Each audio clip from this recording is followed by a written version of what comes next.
तो ওরা যেটা বলেছে সেটা বলেছি। এই सब प्रचार में थे, क्या करें। प्रचार के दौरान ये बहुत सारे कला अपनाए जाते हैं। तो दीदी की कला ये है कि सांप्रदायिक ध्रुवीकरण करना इस क्षेत्र के अंदर, क्योंकि हमारा जो बहरमपुर लोकसभा क्षेत्र है 66% मुस्लिम पॉपुलेशन है, इसलिए उनको भड़काने के लिए इन्होंने कहा कि भाई हर बार तो दादा को देते बस भाई को दो। लेकिन फिर भी वो कामयाब नहीं हुई, क्योंकि एक बड़ा हिस्सा मुसलमान पॉपुलेशन की वो मुझे वोट दिया, दुआ किया, मदद किया। और इसके साथ साथ ये सत्तारूढ़ पार्टी खुद हिंदुओं को कहने लगे कि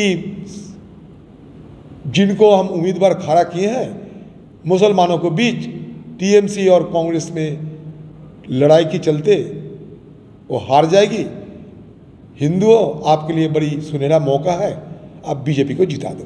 यही टीएमसी हिंदू की इलाके में जाकर यही कहा, क्योंकि उनका एक ही मकसद थे कि किसी हालत में अधीर चौधरी को हराना, और वो कामयाब हुई। नहीं तो एक पार्टी किसी को कहते हैं कि मुसलमान को वोट दो, हिंदू को वोट दिया और नहीं, और दूसरी तरफ हिंदू को कहते हैं कि मौका सुनहरा है, बीजेपी को जिता दो।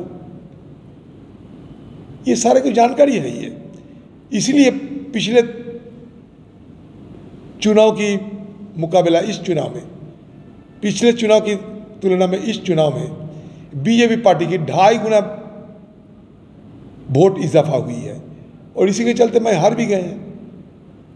अगर पिछले जैसे हिंदुओं की वोट मेरे पास रहते तो मैं नहीं हारते। तो बस दीदी की खेल जीत गई, दीदी की जो कला सफल हो गई, और मैं क्या कह सकता है।